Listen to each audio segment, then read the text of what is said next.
Good evening, Deep Six Pro Wrestling Podcast fans. I am joined by Tommy Hangman Smith, Randy Zelia, both from Back Sports Page, and Steve Urkel. I mean, M from Level 1 Games, Pompton Plains, New Jersey.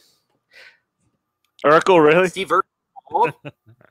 I'm the wrong color to be Urkel. You realize that, right? And I'm a lot cooler. Gentlemen, keep telling yourself that. Let's get this show exactly started. Why don't we? Agility from the champion. Oh, deep six! That could be it. Delivers this deep six.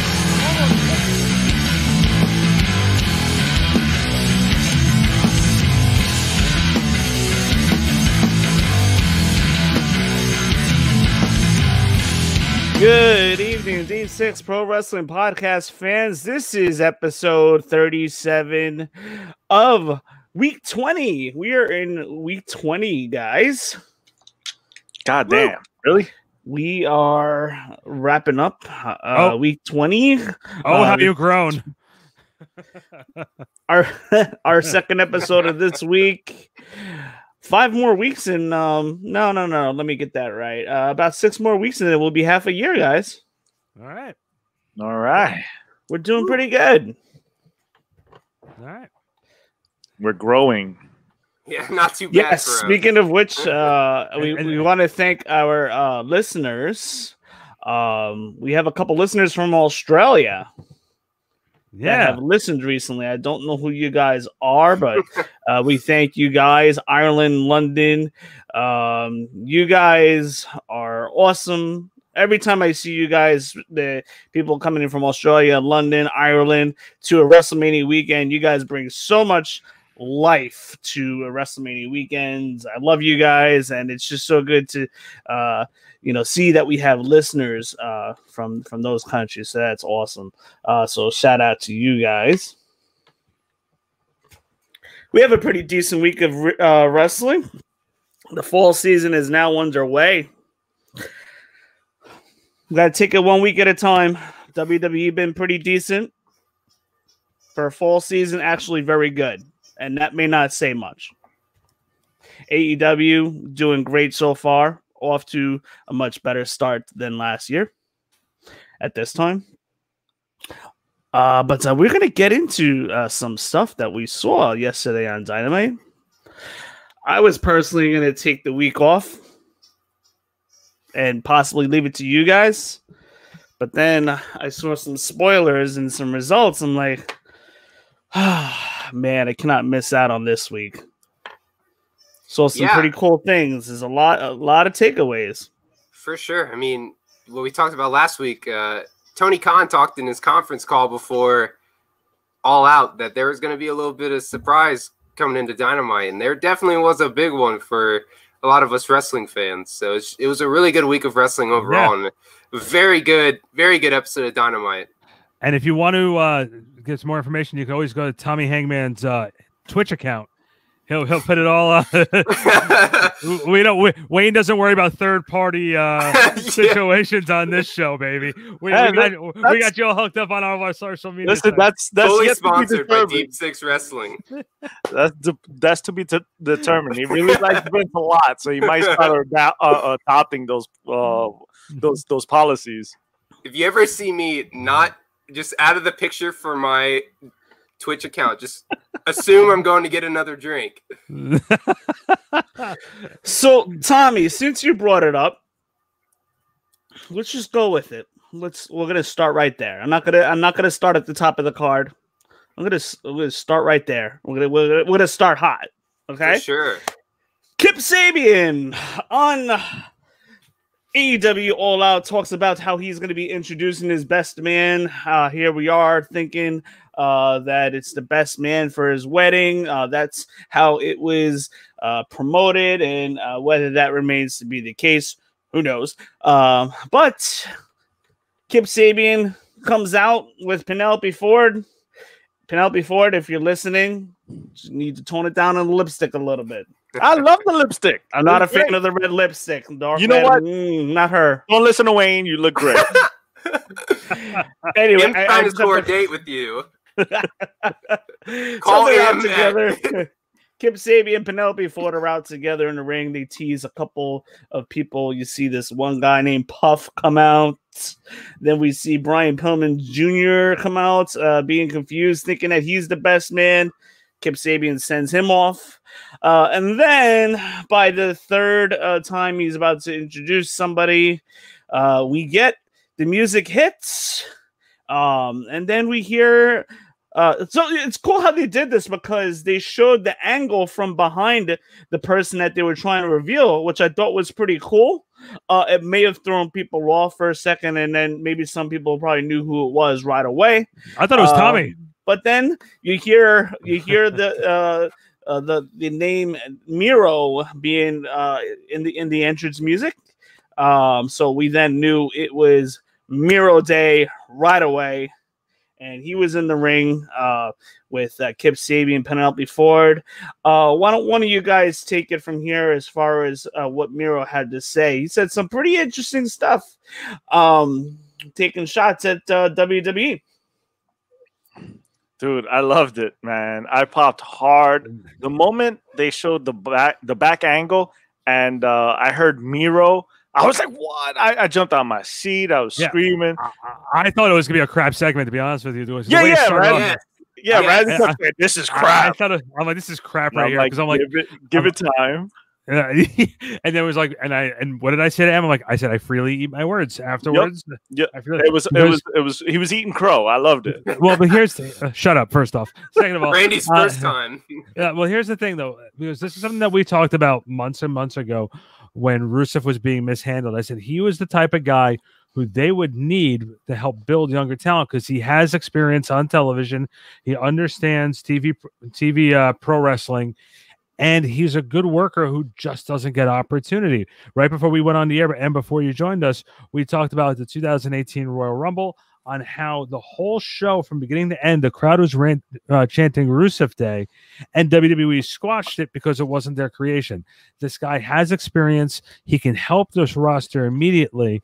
And it also, another guy who can either go babyface or heel. So if it's Moxley as champion or somebody else as champion who's going to be able to work a style, and we'll be able to see a little bit more from him because it's just not going to be, the Bulgarian brute doing the anti-American thing. He's going to be able to show some layers to who he is and maybe show us a little bit more to a character that he can develop for the crowd. And you know what was getting over right away? Even if it was 200 people in the stands, Miro Day. Miro Day was getting over right away. For sure. And I think the biggest thing, like we talked about with how over Rusev Day was, and it's not even just a Royal Rumble. I mean, if you look back at the few months that Rusev Day was kind of a big thing, I mean, the crowds were just eating it up. Even Aiden English was over in WWE. I mean, that tells you how big of a thing it was. Yeah. And now, I mean, we talked about last week how, yes, Lance Archer is a good piece to kind of be the foil for Jon Moxley here in the short term. Miro is the guy who can really be that heel that we're looking for to take the belt off of Moxley. I don't know if it'll come anytime soon, but Miro is the kind of guy that you could build up and really, just dominate the entire roster and get to that point where he can take the belt off Moxley, which is something that he never did. We saw him have big matches against Cena. We saw them, do a lot of stuff in WWE, and now he's finally got the chance to show out. And I mean, like Em said, I popped. That was so cool to have him. Talk about a guy who is underused, who just has a great spot to really show off what he can do. Not have the handcuff of having a manager. Obviously, his wife was a good character when they first came into WWE. Yeah. But now, I mean, this is just going to be such a great moment. And you talk about it. I was kind of, when Khan said that there was going to be a surprise, I was kind of waiting for an almost underwhelming type of surprise. I was like, it could be good, but it won't be anything special. But talk about a surprise. Miro is such a good wrestler in the ring, and he's a good talker too. I think the Rusev Day stuff really brought that out.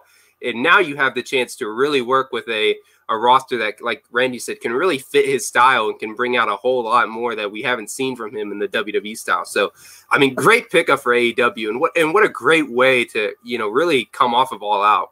And not only that too, but I think him having his Twitch show has also helped his speaking ability, being able to cut some more promos and being able to really, really, really, really connect with the audience more. And the other part of that too, what you were just saying, and this is something that we talked about a little bit, and AEW is doing a pretty decent job of avoiding it, but they just have to be careful. They don't want to keep bringing in ex-WWE guys and putting belts on them. Randy, hold it right there 1 second. Hold it right there 1 second. They did do that. They did that. They done it with what's his name? Dark Order. Brody Lee. They did it Brody Lee and Hager. But I don't see this happening with Miro. I'll tell you why. But one, I don't see a clear-cut challenger that they're working towards right now, unless they try to bring in MJF. Well, that's another story. But obviously, they just announced that Archer is going to be challenging for the title next month on the anniversary show. That's another win for Moxley. I have a feeling that somehow they're going to segue into Miro versus Jon Moxley, AEW World Title match in November with Miro taking the win. What do you think? It is almost about time that Moxley loses that belt. No, it's not. That's not happening there, and I'll tell you why. I honestly think, and what you're just saying too. First off, Hager hasn't won a championship yet. So, and coming in, Mr. Brody Lee. It's just not Mr. Brody Lee. It's the Dark Order. And that whole entire thing with the Dark Order has been building up. Like Tommy said before the show, just imagine if Nexus would have gone over years ago, what it could have been. This is the example of what it could be. I thought they did a start-stop with the Dark Order when Brody Lee dropped the match to Moxley. Now you're seeing the dominance. The Dark Order has to dominate for a little while before Brody Lee takes a loss.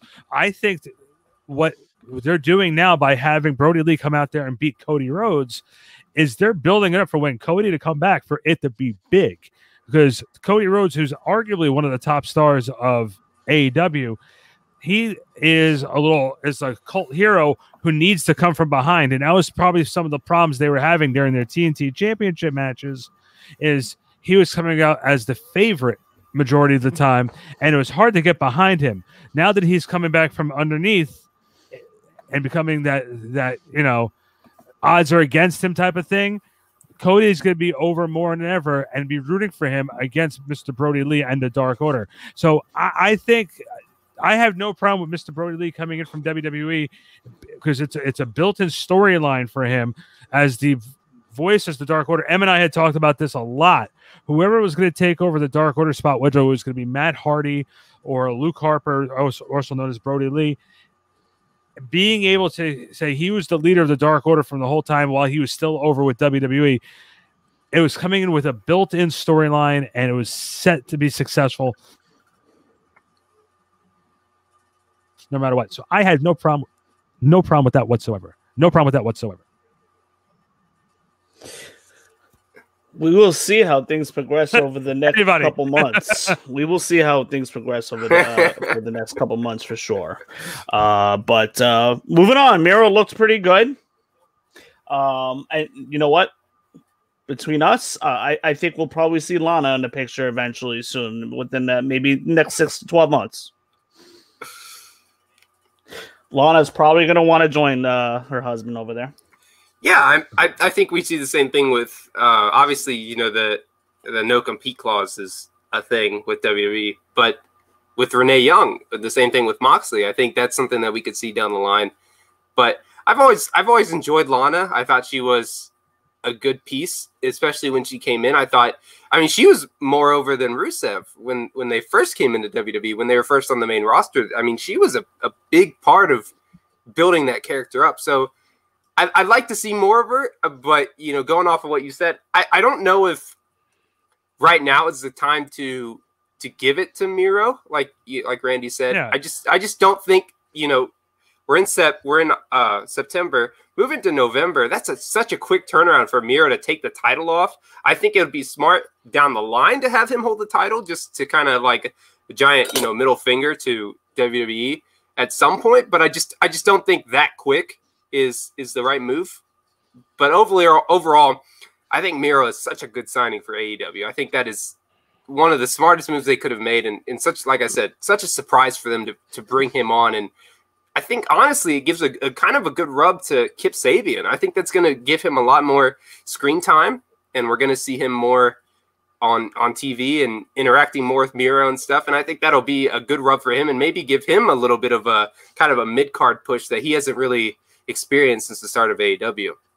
Absolutely, you're absolutely right. I would hope and expect to see Kip Sabian on TV more, for sure. You're absolutely right on that. Moving on, we'll get back to the top of the card, but I wanted to hit on Miro first because that was the hot angle of the night. But we have Lucha Brothers versus Jurassic Express. Jungle Boy with a big win here with the win over Ray Phoenix. Eddie Kingston trying to keep peace between the Lucha Brothers also sheds light on the fact that he never got eliminated from the Casino Battle Royal. So who knows? Maybe we see Eddie Kingston starting to insert himself into the title picture. What would you guys think of that? Oh shit! It's for you, Em. It's for you. Whatever direction that is. Is that what we're doing now? Yeah, exactly. Listen, one of the two. It's your turn. Honestly, it just felt like a victory. It was like, to me, it was they lost on Saturday. So here's a quick victory for you on Wednesday. That's what it felt like to me. It was a makeup victory. I honestly didn't agree with it. Hopefully, they're building to something with the Lucha Brothers. But besides that, who knows? That it was bizarre to me that they did that in the first match. Just didn't make sense to me. Can I tell you? I just listened to Talk Is Jericho, and I was telling Em about Eddie Kingston was a guest on Talk Is Jericho. Listening to his story, for me now, he is must see TV. I hearing his story. I love Eddie Kingston and how he was able to get on the microphone after that match and play Peacemaker. And he's like, I love you. You are my brother. You shake hands. You shake hands. Yeah, exactly. And that whole entire thing was better to me than the match. The match was good, but I enjoyed that. I just enjoyed that whole post match sequence with Eddie Kingston. Eddie Kingston has the gift of gab, let me tell you. But getting back to what we were saying, Eddie Kingston looks like he might be inserting himself into a future title match. What do you guys think? Because he made it clearly known that he was not eliminated the other night. Go ahead, Tommy, please. Yeah, I was just gonna say I like that. We talked about Eddie Kingston when he first came into AEW. I loved his time in Impact. He didn't have a lot of screen time, but he was always kind of that piece that you wanted to listen to. Like Randy said, he's must-see television. And he really is. I think he brings a lot to the table, and having this kind of stable underneath him is interesting. It'll bring out a lot more of his character. But I think having him as a main card kind of foil, I guess is the right way to put it. I think he could be a kind of guy that you could always expect to be at the top of the card. He can be kind of guy who can talk his way to the card, but also can wrestle to that point. And the point of, I didn't really get eliminated from the Casino Battle Royale because of Jake Snake with the snake bag. Yeah, I think it's good. I think it brings out good character development. I think it allows him to really just continue to work. I think it gives him a chance to just build off of what happened in the Casino Battle Royale, excuse me, and can continue to just build off of what he's been doing. And I really enjoy his character. I've always been a fan of his from the indies. Hopefully he gets that kind of main top card run because he's a great guy. I mean, he's a great wrestler. He's a perfect wrestler on the mic. I mean, he's one of the best in the business on the mic. So overall, I'd like to see him at the top of the card. I think he'd be somebody who could be a believable champion. I think he could be somebody who could have a run with the TNT Championship. I think he could be, I don't know about AEW World Championship, but he could definitely be somebody who could be a foil to a Moxley or even a Miro or somebody close to the top of the card. You guys might know a little bit better than I would about Eddie Kingston if he's worthy of holding a title or not, based on his work in the Indies. I'm not really familiar with that, to be honest with you, but I could see Eddie Kingston being in a future Paul Heyman role by being the mouthpiece of guys who can't talk and getting people over. I think so. Well, I don't think about Paul Heyman role, but I think his mic skills. His mic skills are through the roof. Yeah, his mic skills are amazing, and I think that he and Taz might be the best voices, no doubt, on the mic in AEW. In my eyes, there's not a doubt that Eddie Kingston can definitely put fans in the stands, and I like him in a role as a manager. I just don't want him with Santana and Ortiz, because we saw that already. And I just think that if you put him with guys, not everybody's seen that. No, but you know what though? Enough have. I think you put him with guys who can't get over. Like, I think that even though Ricky Starks can talk, I think Taz is much better for him as a mouthpiece. So I think Lee Kingston can help get guys over as long as you put him with the right people. Having him as the manager with the Blade and the Butcher and the Blade is the right mix. The Lucha Brothers, it's fine. I think it's perfect. I think more Eddie Kingston, the better. It's an interesting dynamic how he has how he's trying to get these tag teams to get along here. It's pretty cool. Yeah, I want to see where the end game is, though. Where are they leading with this story? Because there's obviously something going on. I just can't figure it out, obviously. And that's another thing. I forgot to talk about the Lucha Bros, and we're bickering back and forth because of the loss. Like they were imploding there for a moment, and then Kingston comes out again and saves the day, makes them shake hands. I want to see where this is going. I definitely like it. It brings me a level of enthusiasm to see these guys. You know, they filled me with excitement, honestly, because I think they could tell a great story. Like Hangman is telling a great story. If they go down that route, who knows what we can see in the future. Awesome. In a moment here, we're going to talk about the Matt Hardy promo. But for those of you guys that are watching, we got some viewers. We just thank you so much for hopping on tonight. If you like what you hear and see, feel free. Please give us a subscribe and a listen. Share with your friends. We are here each and every single week with a reaction show for WWE, AEW content, NXT. And moving forward, we have the Matt Hardy promo. Matt Hardy says he will make 100% recovery, which is awesome. Good for him. He's sorry that it put his friends and family. It sounded so mean. He's making full recovery. Good for him. Good for him. We're proud of you, Matt. We'll give you the 100% deep six. Thumbs up. He is sorry that he put his friends through all of that. You are going to get that first mute of the night. There we go. Just me kidding. Or Randy? No, you're good, Tommy. Yes. So moving on, Matt Hardy says he'll make 100% recovery. He is sorry he put his friends to all that that had to watch, and that he's going to take time to get healthy and then pursue the AEW World Title. This is interesting. I guess you're just setting up for another in-between program until John Moxley, whoever he's going to drop it to. What did you guys think of this? I think Matt Hardy, if he's healthy, he's cleared, should go.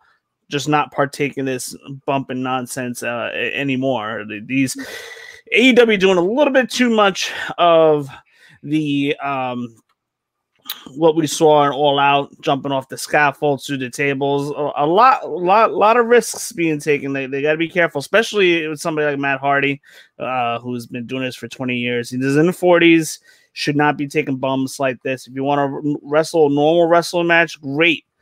You know, if you can do it, if you can go, let's go. What do you guys think? Well, this segment was just saying, hey, listen, you know, my head's still attached. Don't have a cow, and let's get to the next segment. That's basically what this was. Yeah. Let's stop with the criticism and move on. I'm okay. I don't have a concussion. I'm a little hurt. but it's not that serious, and lay off of Tony for making the decision. That's what this promo is all about. And did it accomplish it? I honestly don't know. It didn't really accomplish much in my book, just a bunch of words, but it didn't lead to anything unless they do something within next week that I don't know about. Yeah, the other part of it too, it was, oh, by the way, my hot wife is in the audience.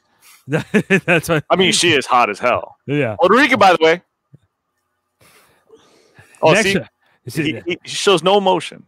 That's why I always want to let you know. After that comment, there'll only be 3 of us here next week on the Deep Six. Right? Damn, you're cut off. Not be here. Feel free to tweet Wayne at Deep Six Wrestling Podcast. Hangman, we'll see you next Thursday. Em, we'll see you next Thursday. Randy, catch you later, man. I didn't say, it was him who said it. I didn't do anything. It's the glasses, man. It's the glasses. Em can do no wrong. The glasses keeping you around. I'll see you on off topic. So moving on. We had Orange Cassidy versus Angelico. We won't talk too much about this. Orange with the win on Angelico via the Orange Punch. Then we see Santana and Ortiz attack Orange. Best friends with the save. Looks like they're continuing the best friends for Santana and Ortiz.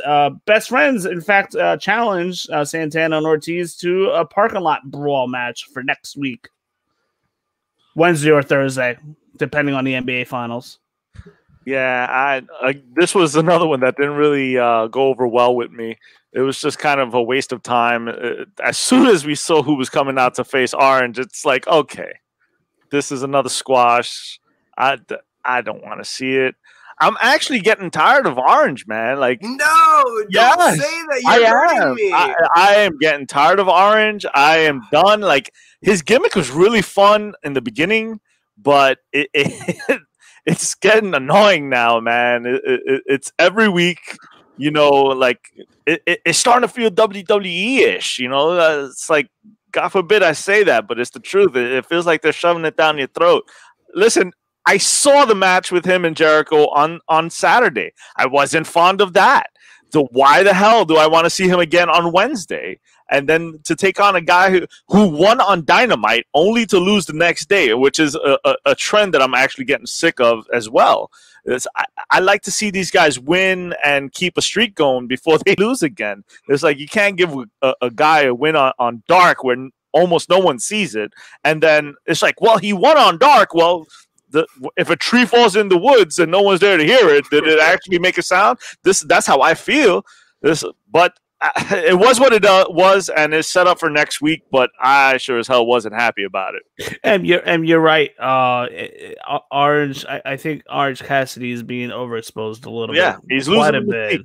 I agree. Like he could use a week or two off just to let things simmer down. Exactly. Go back into the best friend's corner.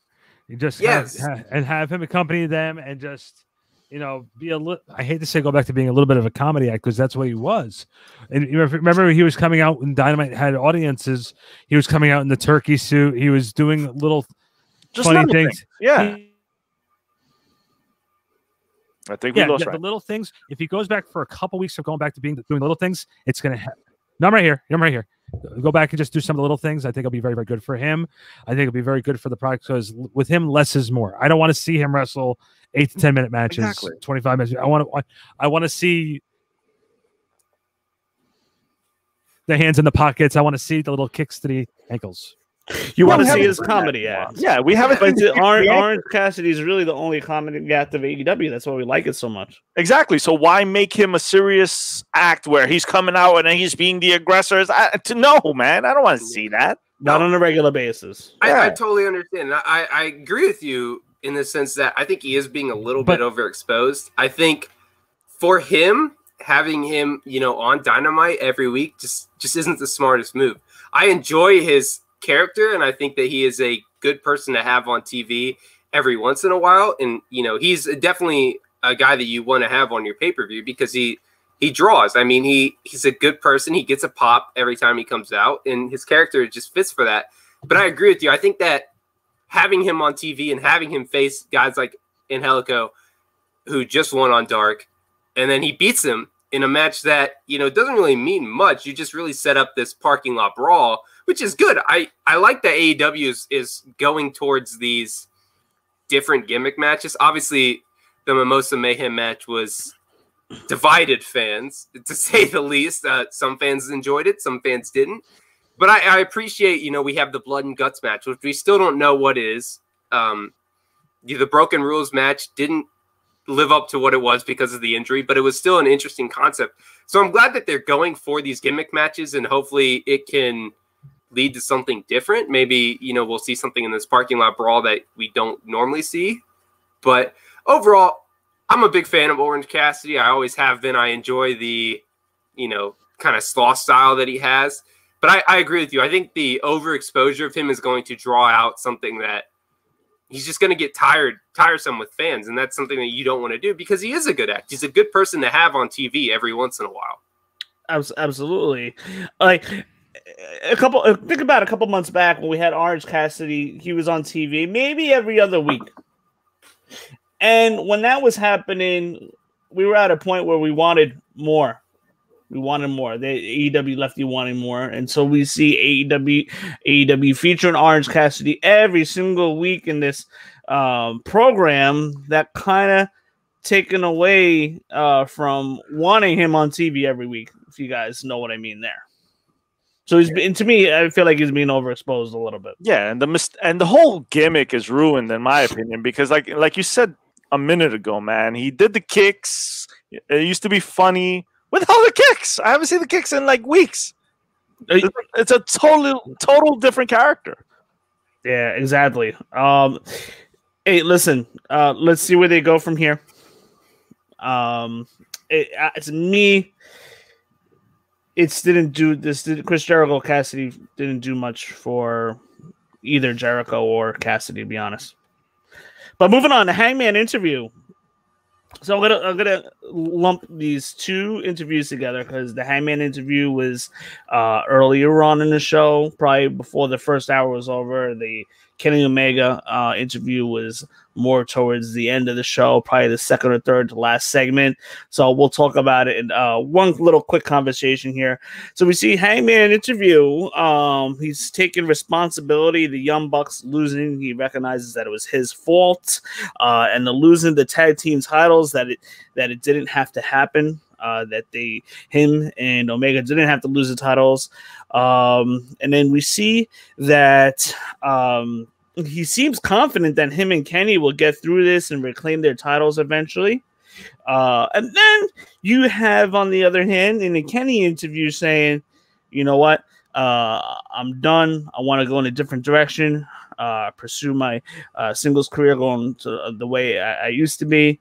And so I may have to pat myself on the back here, but didn't I say last week that they possibly could go towards somehow work towards a rematch of some sorts? And didn't I say that in that rematch, then we can finally see Kenny Omega or Hangman turn on each other physically? Now, let me ask you this. Do you guys still think that could happen? Nope. No. You guys still don't think that's not going to happen, even though Nope. Hangman wants to do things and try again and try to get try to push through this. Kenny Omega wanting to not want to do it. You don't see the possibility of Hangman finally talking Kenny Omega into one more rematch, and then things really explode by then. You guys don't see that? You tell me that can't happen? I mean, anything is possible, but probable. Doesn't it seem like it looks like they're working towards that? No, I after watching that interview with Hangman Page, you can tell, like, one of the things that Em and I both pointed out when we were watching it was the glass. It was filled when it started, and you could tell they edited it out because the glass got empty, which was pretty funny. And Tony Schiavone was calling him out, saying, "Don't give us those broad answers. Like, give us something real." And he's, he took responsibility for it. And then, they're presenting it. I honestly think that is the best thing that they've been doing over the last few weeks, has been the Hangman Omega Bucks story, because there's so many different directions they can go in. and it's adding so many different layers, and we still don't know where it's going. And I think that's the best thing is the four of us can sit here every single week and say, oh, we think we're going to go this way or we're going to go this way. There's one way it can go. We've been able to predict a lot of that. It's been the best slow burn in wrestling. How could you not talk about it? Well, that's the thing. Like, I haven't seen a slow burn like this since, like, God knows, maybe Sasha Bailey. But you haven't been following that. No, I don't even know what you're talking about. Good. Randy doesn't watch that show. We don't know what you're talking about. There's been a good slow burn going on there. Listen, there's another wrestling company? What are you talking about? Yeah, New Japan. CZW. Listen, I think this is the best slow burn, I honestly think, since the Austin McMahon angle.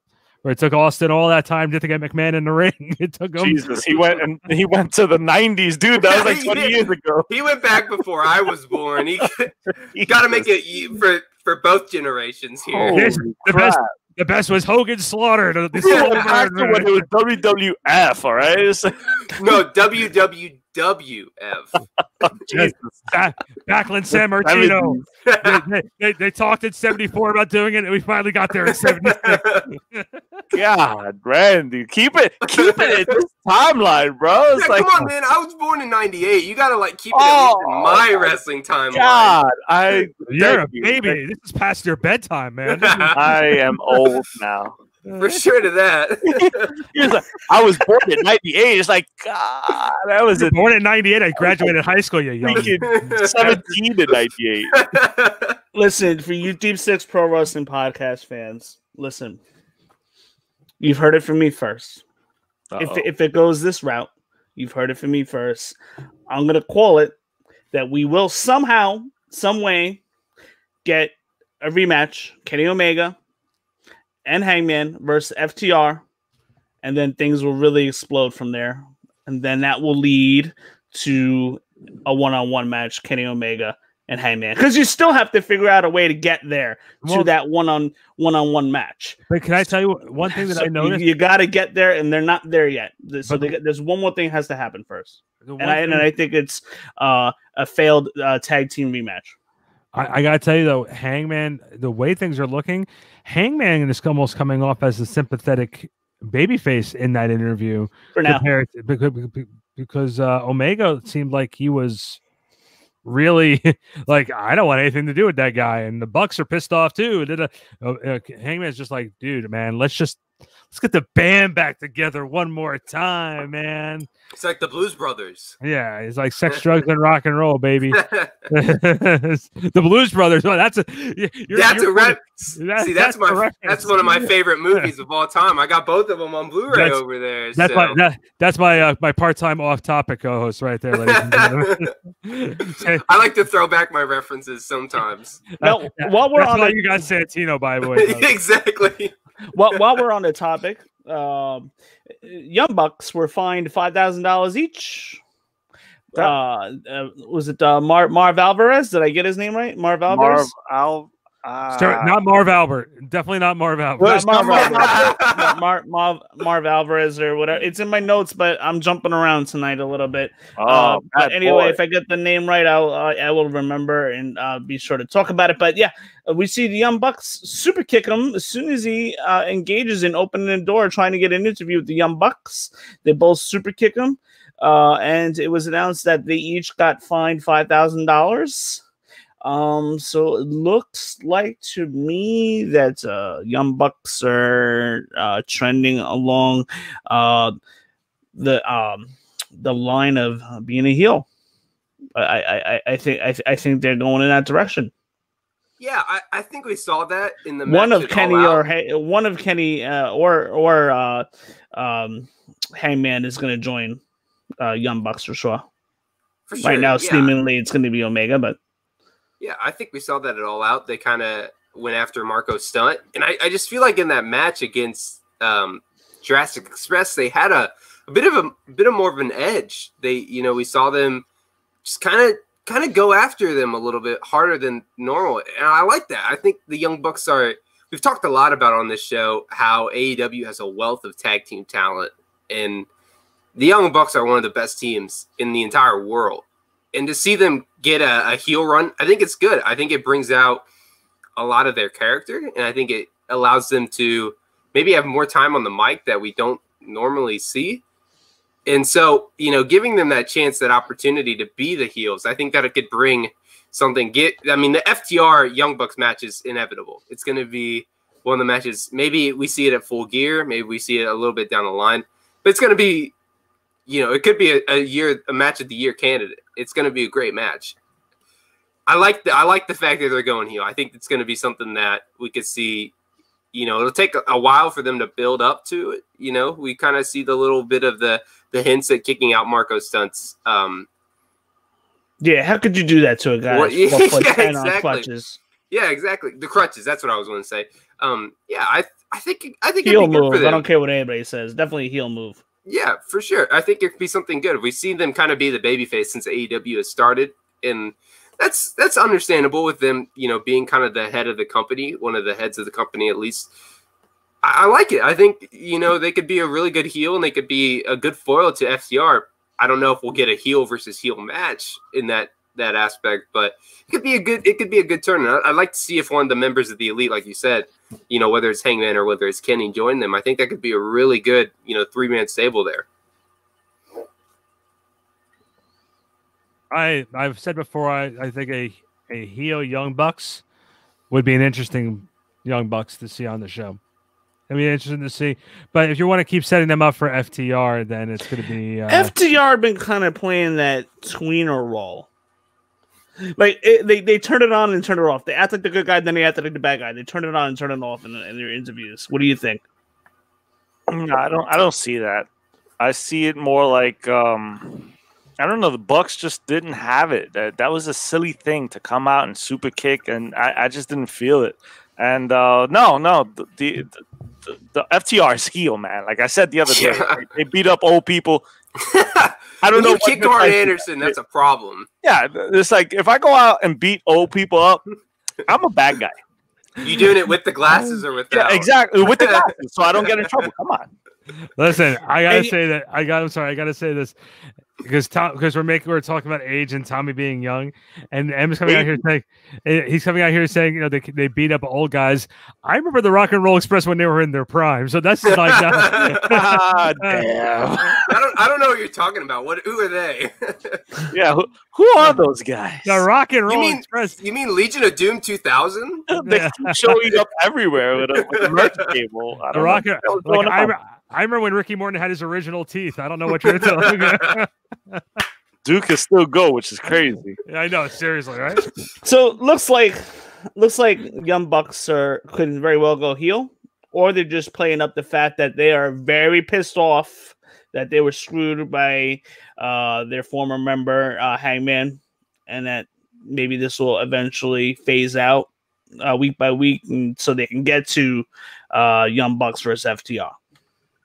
I don't know. I think it's just a pissed off. Yeah, I'm kind of leaning a little bit towards that myself. Moving on, we won't talk too much about this one, but we had Chris Jericho and Hager versus Janela and Sonny Kiss, and boy, it is awesome to see the fans back in the arena, even at a 10% capacity. The way they sounded and singing along with Chris Jericho's song, it sounded like it was 100% capacity. Jericho over as always, but we see Janela go to the table. Jericho uses a fire extinguisher on Sonny Kiss to help get the win, but they did all that to get to this. Jericho says him and Hager are going to start racking up some wins as they have their eyes on the tag team titles. What's going on here, Randy? You seem like you may have a thought or two on this. There was multiple people that last night who said the same thing. You already have enough tag teams. You don't need Jericho and Hager as a tag team going for the tag team championship. I think it's a waste. They're looking for something for Chris Jericho to do. They've been a stable. I don't care if they have a whole family. There's no need for it. It's not needed. Jericho could be doing something else. You put Jericho on the commentary table if that's I think it'd be more entertaining, be more useful than putting him and Hager in the tag team division. I totally agree. I honestly think that Jericho on the commentary has been excellent, awesome. A lot better than his wrestling anytime here recently. I'm not saying that Jericho is awful in the ring because he's not, but he's definitely lost a step. Yeah, exactly. And I think he's definitely lost a step, and maybe that's because of age, maybe that's because of, like you said, the right tango partner. But he's just not who he used to be, and that's okay. But having them chase the tag team titles, we talked again. I mentioned it earlier in the show. We talked about how wealthy AEW is in the tag team division. I mean, they have guys, even like the Lucha Brothers, who are, were built up as a great tag team when they first came in. Who are lost. Yeah, exactly. Who are they? What are they doing? And they're losing matches against the Jurassic Express, which is a good tag team. But overall, I don't like it. I don't like that Hager and Jericho are put together as a tag team. Now they're chasing the tag titles after he lost to Cassidy. It doesn't make a lot of sense to me. And I honestly think that having Jericho, I didn't think of it this way, but having Jericho as a commentary piece would be a really nice touch. He's done really well for the times that he's stepped in on commentary. And I'm not saying that he can't have a match here and there, because he can. I think he can go, like you said, with the right partner.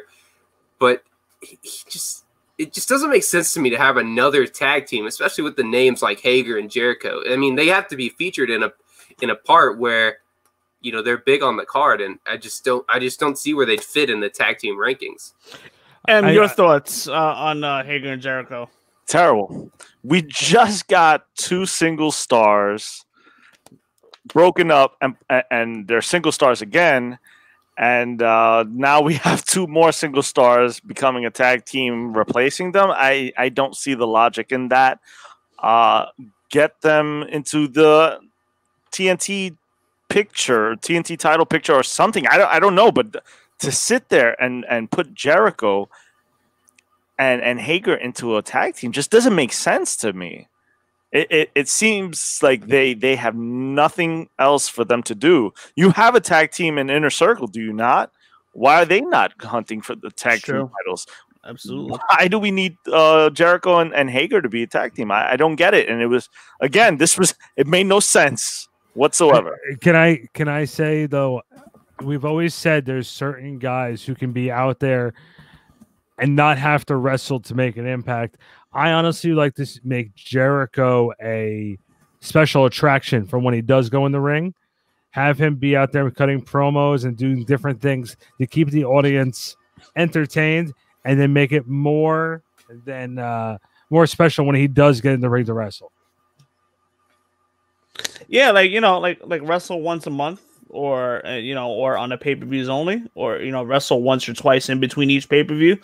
I would be perfectly fine with that. It would make it feel special. I could totally agree with you on that for sure. Moving on, MJF fires his campaign. You see the girl smiling the whole time until MJF gets in her face. But you see MJF firing the whole campaign.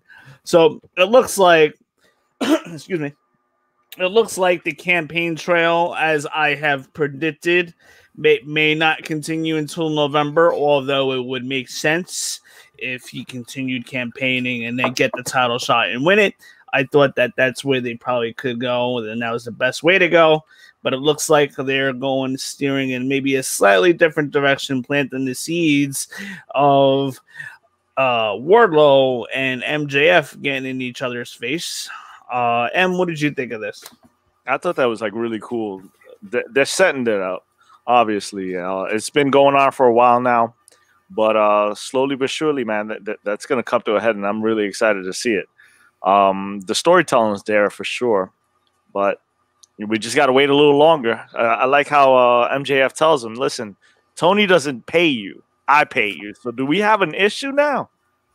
Wardlow backs down. So I think it's going to be pretty cool. I just love the little jabs that MJF took. I mean, he called Wardlow an illiterate oaf, and pardon my French, but he told the smiling girl that he was tired of her bullshit face. I mean, that's perfect. I've always been a huge fan of MJF, and I just love his character, and I love the whole campaign thing, and I hope that, in some way they just keep giving MJF the mic, because he is such a good person on the mic. I mean, he's so good. It's almost great. It's impressive how well he does on the mic for being so young, and how, I mean, I talked about it in our last review of All Out, just how well he did in that match against Moxley. And, you put together the way he put together that match, and you have his, mic skills. I mean, he really could be the future of this company, and I'm excited to see what he does here. I had no problem with this. This was funny.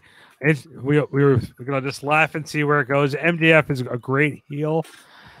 And especially love the thing with him and Jericho in the beginning too. I thought that was hysterical. So I liked everything that MJF has done over the last couple of weeks. Yeah, MJF has absolutely done great work. I just don't know how well Wardlow will get over as a face if that should come to fruition. I can see it a little bit, but you're right. It'll be interesting. It'll have to be a slow transition, but he'll be the sympathetic worker, like blue collar. I don't know. Maybe. I honestly don't know. You got a point. I don't know how. I don't know how that dynamic's going to work out with MJF versus Wardlow. Maybe that happens slowly but surely. We'll start to see him that way, depending on what happens. But right now, he's still dastardly. He's still with a heel. He's still that monster that's protecting MJF. So we'll see how they transition him. It has to be a slow thing where the audience gets behind him as a face. And as we talked about, we also mentioned on one of the last shows that this could be a similar storyline as Shawn Michaels and Diesel, with Shawn Michaels accidentally kicking Diesel in the face, messing up his matches. It looks like this could be something similar as we saw it All Out. Wardlow throwing the ring to MJF that got messed up, and that essentially costing MJF the match. And we could see one or two more scenarios of this going on before we really see an MJF Wardlow split, which in my opinion, I think could take about maybe another 4, 5, 6 months or so, maybe January. I think that would be a reasonable time span to really get this going. Yeah, definitely, man. I can't wait to see it, though. It looks like a story that I can sink my teeth into, but it just has to be done properly. Yeah, absolutely. I talked about in the last match, or the last review, how maybe Wardlow could have been the winner of the Casino Battle Royale, because, bringing in Wardlow and having him win that match earlier in the night, it kind of makes MJF, jealous almost, that he knows that even if I don't win, MJF is going to get that, or not MJF, Wardlow is going to get that future title opportunity. So having him turn face, I think, is something that they, like you said, needs to be a long, slow burn. But I think overall it's vanilla work. To me. Yeah, exactly. I think it can work in the future, but it has to be something that, needs to take a lot of time. Maybe not this pay-per-view and not the next one, but maybe, somewhere down the line, middle of next year, hopefully by that time we have fans, and I think that could be a really good moment for the fans to pop, is to have Wardlow, get that match over MJF and finally get that win over him, and, separate himself from the pack and get future matches against Lance Archer and get future matches against, even Miro. We talked about him a lot in this show, but I think that could be a really good, moment for him. Absolutely. Moving on, we see Ty Conti versus Nyla Rose. We won't talk too much about this. Ty Conti, formerly NXT superstar Taynara Conti. Pretty decent match here. I've been watching Taynara for the past couple years now. I'm seeing some quite a bit of ring improvement. Works pretty well with Nyla Rose, all things considering. Taynara Conti tries for the win with the arm bar, but Nyla Rose turns it into the Beast Bomb and gets the win win. And they are clearly working their way towards Nyla Rose as the #1 contender, as they have stated, as Sheeta's next opponent. I would expect that to be sometime between now and the November pay-per-view. But moving past that, the TNT title match, Dustin Rhodes versus Brody Lee. We had a pretty decent match here, guys. The TNT title. What'd you guys think? Dustin Rhodes looked like it was 1992 Dustin Rhodes. I was able to turn back and jump in that time machine and go in there, and it was a fun match. And I think at the end you were sort of waiting for someone else to come out and help. And I thought it was cool on how the Dark Order carried out QT Marshall. Yeah, I was gonna say instead there's someone else met him and got carried out. And then the funny part was when after Brody Lee won, Colt Cabana comes in the ring and getting ready to say, "Hey, congratulations!" And he's like, "Get him out of the ring! Get him out of the ring!" And Colt's like, "I don't get it. What did I do wrong?" Saturday is what you did wrong. That's what the hell you did wrong. Yeah, I had no problem with this. Again, it's a good match. They're keeping this going. It's going to lead to Cody coming back, and will he beat Mr. Brody Lee? But he'll get some sort of revenge on him. Yeah, Cody's going to be a little busy apparently. Yeah, I didn't like that at the end of the show. They're like, "Hi, I'm former TNT champion Cody Rhodes, and I've been out of action with injury, but I'm filming a great new show here on TNT." And I could picture M's face sitting there saying, "You're wasting valuable TV time on crap." Yeah, it was like 2 minutes of my life I will never get back. Thank you very much, Cody. You've given me great times, but this was one of them. Yeah, hello, crossover on TNT. Yes. Paying bills on that one, huh? I was not happy. No, I could. Yeah, I'm serious. The match was good, and then you slapped me in the face at the end. It was like, oh wow, this is great. It was a good episode. It had its ups and downs, and then it's like Cody Rhodes. Hey guys, I'm doing something totally different that you probably won't even watch. It drove him to do this. It drove him to drink more. It drove him to drink more. Yeah, I'm all out. Yeah, all out. The AEW all out. I see the pun there. You gotta be quick-witted, man. I don't have the glasses, but I'm still quick-witted. Yeah, no, these make me slower, if anything. I thought that announcement was going to be the announcement of another 1 hour AEW show. Yeah, anything AEW would have been cool at the end. It's like, hey, and speaking of, we got this lined up for you. Yeah. But they were like, no, we're going to show you something you won't watch. Another show that'll get canceled after one season. Exactly. Only on TNT Drama. The stunts actually look pretty good. I think some people will watch. I'm not too sure if it's going to do the ratings that they expect. They said the same about American Gladiators with Hulk Hogan and Layla Ali.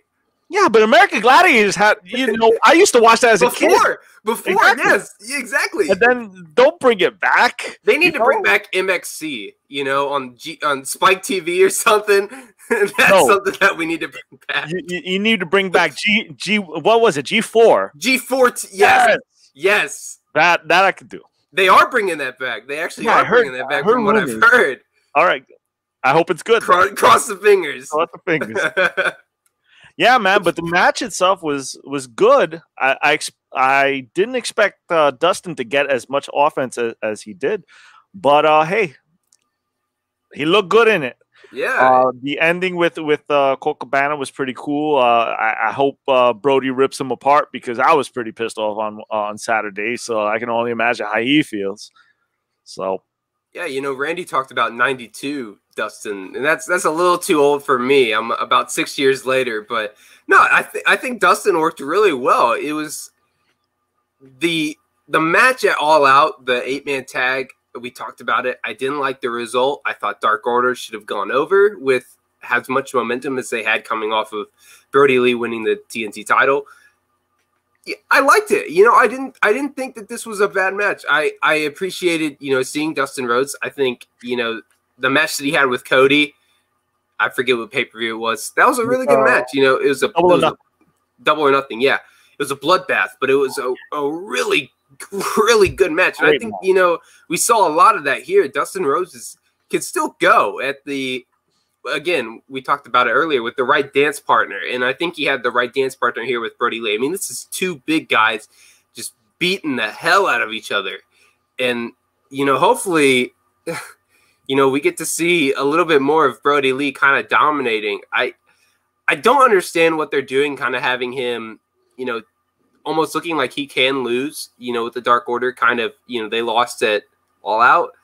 I think to build up the Dark Order for how long they've been building this stable and how long they've been going at it, you need to have them just dominate people. And they had that with, Cody winning the TNT title. I think at this point, you just have to see them, completely take over the business to where when Cody comes back or when, you have this next great foil, it means something. It means something to have the Dark Order finally lose and to have Brody Lee finally lose that title. So overall, I thought this was a really, really good match. It was really enjoyable. And it was good to see Dustin get that main event spot that we haven't seen him in a while.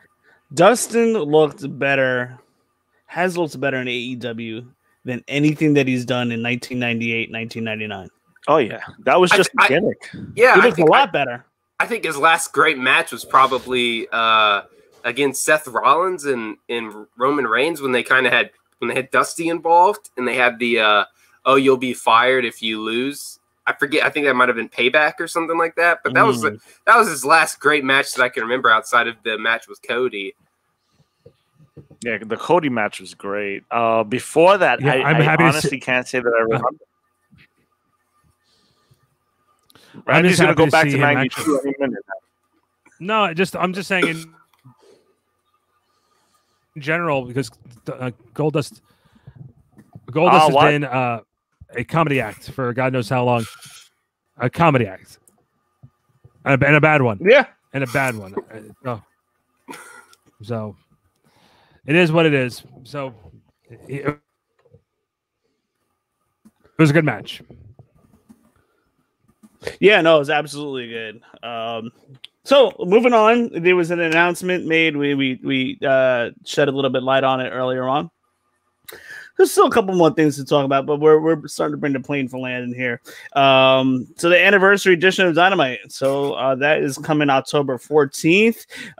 They are looking to book a big show there. No, they're not looking to book the big show, but they're looking to make it a big show for that Wednesday night.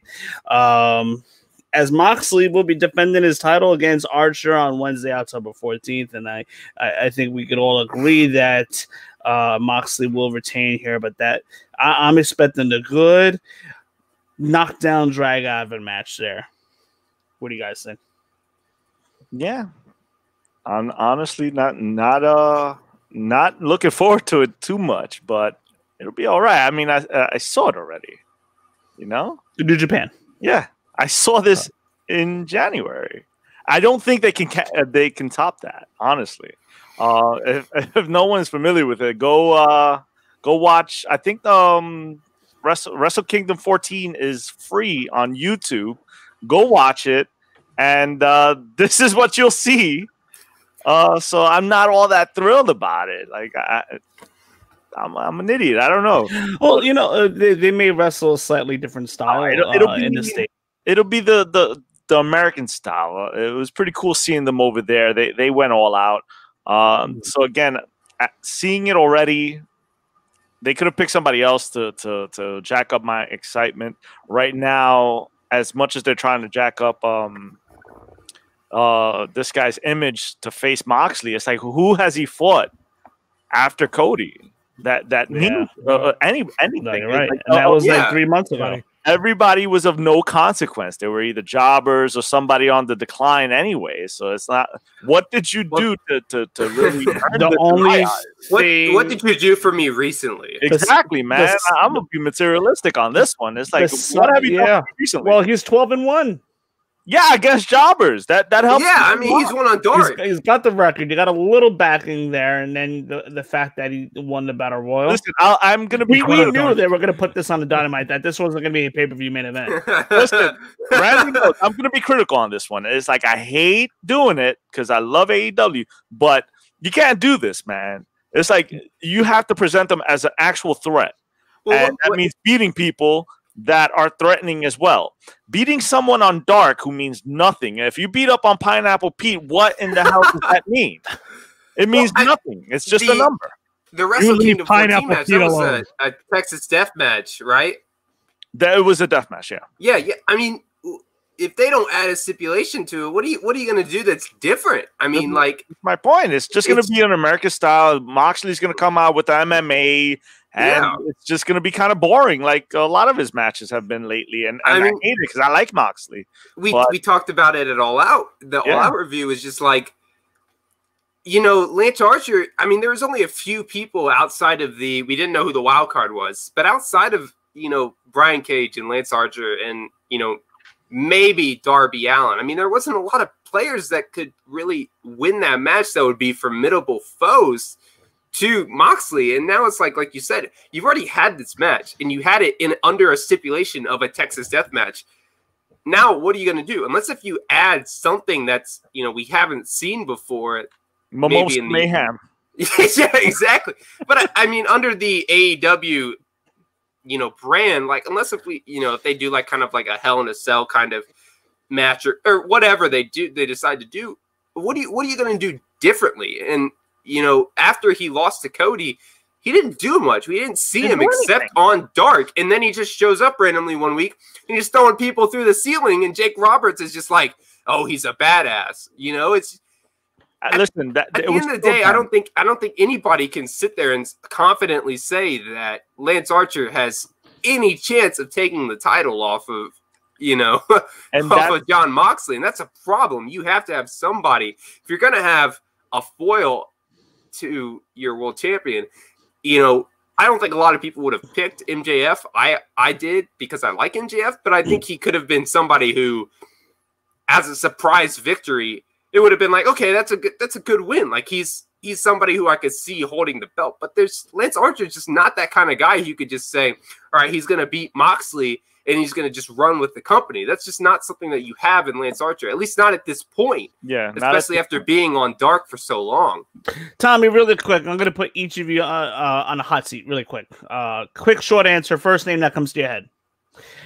We know that Jon Moxley and Archer is coming. We obviously know it's more than likely. I'm 95% sure Jon Moxley wins that match. Who is the challenger? Who do they build to for November? Who will be that challenger for Jon Moxley in November? Gun to your head. I don't want to say Miro because I think it's too quick. So too fast. I'm gonna take a shot in the dark and say, because of the way they've been building him, Orange Cassidy. Oh, Jesus. That's a fan in me. It says Orange Cassidy, but I mean, we'll see. Wrestling is so up in the air right now. I don't know if they even know what they're going to do. So, I mean, we'll see. It'll be interesting to see the build for the next few months. Randy, what do you think? MJF. Really? Yeah, I think that they're getting Archer out of the way. MJF has a claim that they said they're going to try and come up with a plan. I say that or Eddie Kingston, and Eddie Kingston claims that he can have a shot because he didn't lose the Battle Royal. So you never know. But I just think that there's still too much of the story with MJF that they can build on, and that's been one of AEW's weak points so far, is being able to build on their storytelling. They told a story this past Saturday night. They said that a move was banned. He still won it with that move. MJF can claim that it was in the contract that he can't do it and can demand a rematch. I think they have to get Archer out of the way, and I think they're doing that on Dynamite. Unless they let Archer win the belt and then have Moxley get the rematch in November, I think that's what's going to happen. I think they make a great case, or the Eddie Kingston story. But I think MJF would be if they did it the right way, they can really pull a second match out of the MJF Moxley story. Now I'm going to go completely different, and I'm going to say Kenny Omega. I say that the Hangman Kenny Omega story will be that much more interesting in February if there's a title at stake. So I say that Kenny Omega turns full heel within the next couple of weeks, and we have a match between him and Moxley, which is a rematch because they've fought already, and he finally beats him for the title. Then that takes us to here, and that starts that build that we've been waiting for. But how do we get to that Kenny Omega Moxley match? Number one contender match. Yeah. Okay. That would probably make the most sense at this point. Yeah. I think they could do some multi-man match where they, kind of like what we saw in the other company here, where, you had this kind of random person win, but it kind of makes sense in the long run. I think Omega could win that in a, if they do a 3-man or a 4-man match. Yeah. That'd be something that they could build an entire show around, have like a little mini tournament to where they, winner gets to the main event of each match. And then, they have that. I think that would be an interesting thing because you have to build. I mean, you don't have a lot of time to build up for 2 months, and you got to get a story in the way at some point. So that could be something that they start doing here shortly. Yeah, dude, they can go so many ways to try to get him to be a #1 contender. I mean, they've ignored the standings for so many of these matches. It's like, hey, you know what? This week you're getting the title shot. Who the hell knows? They'll figure something out and they'll get us there. Because I think, and you know what? They could even do something on that anniversary show of Dynamite too. Yeah, exactly. Contender match at some Something's point coming up. You're gonna see because notice Hangman took the pin. Yeah, Hangman took the pin on that one, and Omega. Not Omega. Omega's been building with jump Marco stun and all this other stuff. Yeah, he's been digging a little bit. So yeah, that turn is coming, and it's gonna come strong. So that's my pick. Moving on, next week we have the Best Friends versus Santana and Ortiz in the parking lot brawl, which should be interesting. Hopefully that'll be the blow off. I would like to see Santana and Ortiz more in the tag team hunt. Mix of things featured a little better. Your girl and Thunder Rosa versus Eva Lise NWA Championship on the line next Wednesday or Thursday, depending on the NBA playoffs. Yes, NBA. Hey, Screw you, LeBron. Exactly, man. Over here on throwing balls and hoops and stuff. We're trying to watch. I need to sign this as like they need to have Trent's mom out there next week. She needs to be out there. I just have to get involved. I literally just have the mental picture of Wayne like doing the whole. Thank you for following us. Don't forget to schedule here. And there's Tommy holding up different signs. Hit me up. Here's my number. It's happy hour. It's 5 o'clock somewhere. Oh. Trent's mom, will you go on a date with me? I'll be Trent's stepdad. I love you, Vicky. Tommy's holding up a sign saying, "Hit me up on Back Sports page." This is my column. Exactly. And on Twitch. On Twitch. Moving on, obviously we see Thunder Rosa will get the win here. Your girl gets the win, and you'll be happy next Wednesday when the NWA title, women's title, will be defended on an AEW show, which would be pretty cool. Interesting times in wrestling. We're seeing FTR in a non-title match versus Jurassic Express. If Jurassic Express wins their match, then they will get a future tag team title shot. So somehow, some way, I'm seeing some shenanigans here with Jurassic Express will get a win. And then get a tag team title match against FTR, which FTR will beat them. So I can totally see that coming over the next month or two. Chris Jericho and Jake Hager versus Private Party. We talked about that, how we're not too much of a fan of Chris Jericho and Jake Hager as a tag team. And in my opinion, I believe they're better as separate too, even though they're part of the same group. But I would fully expect Jericho and Hager to get the win there. MJF will be in action. Always special when we see MJF in action because we don't see it every week. So it's something to look forward to. Getting back to the conversation we were talking about before with the overexposure. MJF hasn't been overexposed in the ring, which is awesome. So I'll be happy to see him wrestling there. And then we're going to get Hangman versus Kazarian in a one-on-one match. So that is next week's AEW Dynamite. And of course, we'll be talking about that at some point as well. One more thing before we go off the air. AEW busting out over 1 million in the ratings. Yep. But solid show. NXT did a little bit better too. They're back up to 800,000. Both both a win for both brands. They were on Tuesday, right? NXT went to Tuesday. They gained about, on average, 100,000 more viewers as opposed to the previous weeks.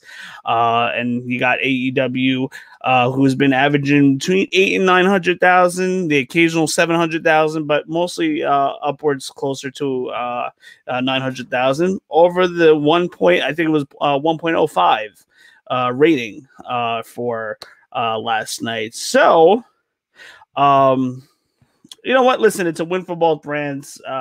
WWE's making the smart move and potentially moving NXT to Tuesday nights. We don't know. Has not been confirmed, but we're seeing the benefits for both shows with NXT getting a higher rating and AEW getting a higher rating on Wednesday. What do you guys think of that? I think it's great. Listen, more wrestling for us, man. What is it? You got you, and I mean you, Mr. Man on the top left, have Raw on Monday. You have NXT again. You have NXT on Tuesday. We have AEW Wednesday. I believe Ring of Honor is on Thursday, is it not? Or Impact. And WWE SmackDown on Friday nights. What's that thing? Oh, SmackDown. That's right. I know what it's. Randy's never heard of. Yeah, he's never heard of it. But I'm cool with it, man. Listen, wrestling for everybody, man. So more wrestling, and we can all watch it at our leisure.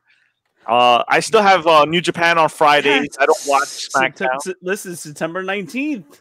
Oh my God, G1 Climax. I am going to lose my mind and a lot of time and sleep.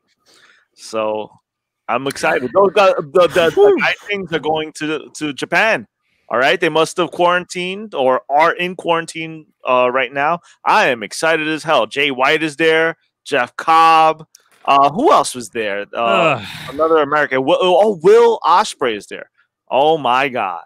I'm excited for Jay White. Jay White shined. If I'm not mistaken, correct me if I'm wrong.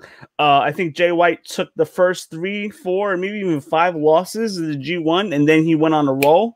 Making a comeback, winning match after match. I think that's what happened last year, if I'm not mistaken. I believe so, yeah. Because Jay White was shining. I know he was in the final with Ibushi.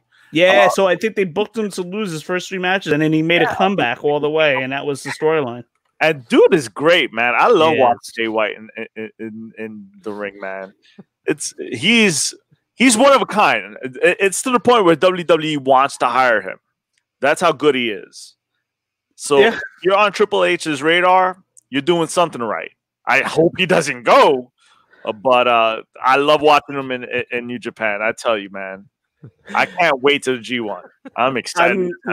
I'm afraid for Jay White to come to WWE. I think he deserves better as far as booking goes. And if you got him going to NXT, I'm fine with that. But anything outside of that in WWE, I'd be very concerned for him. I'd rather see him on the AEW brand for sure.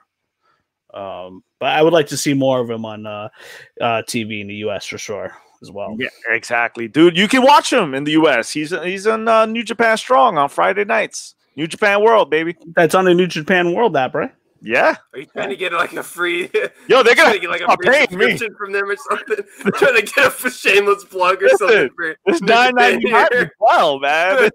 I took Oh no, $9.99 stuff here. Yeah, this is actually a little cheaper because of the conversion rate. I think I saved like 50 cents. This is like $9.49. So I'm good, man. A lot of amazing matches. Listen, you're talking about wrestling. That's wrestling. Well, folks, AEW Dynamite announced that there will be a Dynamite show either next Wednesday or Thursday, depending on the NBA playoffs, if a particular series, whichever series you're referring to, is still going on.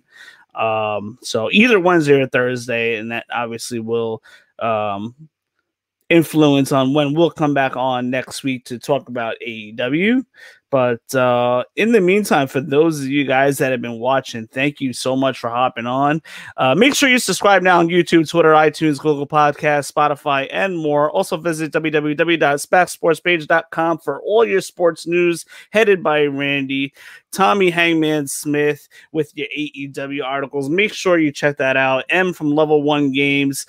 Feel free to pick his brains about the upcoming PS5 and Xbox One X that's coming out too. I have a lot of questions myself about which system to get. I don't even know, but all I know is I will have a brand new system in the next couple months, and M is always the guy that we go to.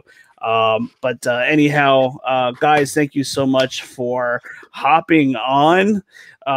Tommy, Randy, M, thank you. And those of you guys that are watching, again, make sure you subscribe and share this with your friends. And we will be back with you next week talking some WWE. We haven't talked about that stuff in a week or so. We will be back with you guys then. But in the meantime, guys, thank you so much. And you all have a great night.